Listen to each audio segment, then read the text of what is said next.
Hi, I'm James Lamont, Fellow at the Vadine Center for Rural Economic Development at the University of Minnesota Crookston.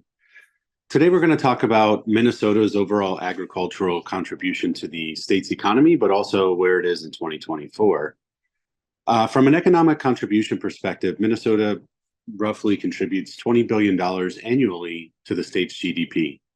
As far as crop production is concerned, corn and soybeans remain the leading crops, but then you have a number of other crops, such as in the Red River Valley, where you see a number of wheat and sugar operations. Livestock remains, especially hogs and dairy, remains supported by both industry as well as government programs. There are a number of solutions in place for sustainable practices.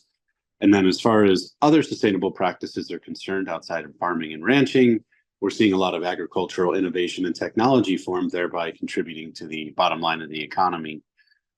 Technological integration, drones, satellite imagery, as well as other programs are certainly contributing to the ag economy in the state of Minnesota.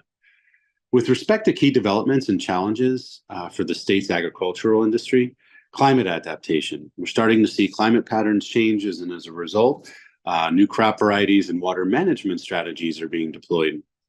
We're also seeing new policy support, whether it be at the federal level or the state level, that encourage increased support for new farmers, BIPOC farmers, and an access to land. This way, the barriers of entry are reduced.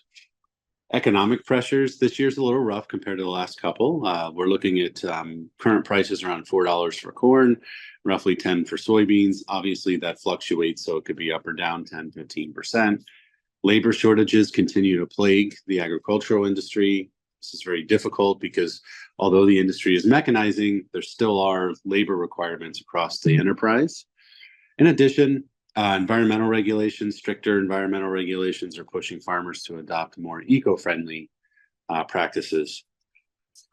With respect to market trends, within sort of the Midwest, you're going to see that Minnesota has shown solid resilience. There have been drought impacts for the last few years across the Midwest, whether it be Great Plains or Upper Great Plains. But as far as Minnesota is concerned, it's been pretty strong. We're also starting to see expansion of local and global market access for ag products from Minnesota due to more enhanced logistics networks. We learned a lot from COVID. And new trade agreements, whether it's at the state level with trade missions or at the federal level as we continue to trade with countries around the world.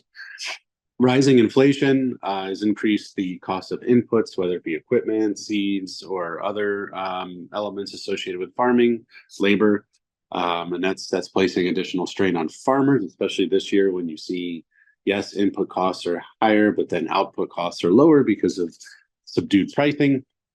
So income trends are going to continue to fluctuate, but that's nothing new to the agricultural sector. Consumer demand will continue to shift. There's a preference naturally toward locally sourced and sustainably produced food, but these will provide new market opportunities for Minnesota farmers. Thank you for joining me, and we'll see you next time.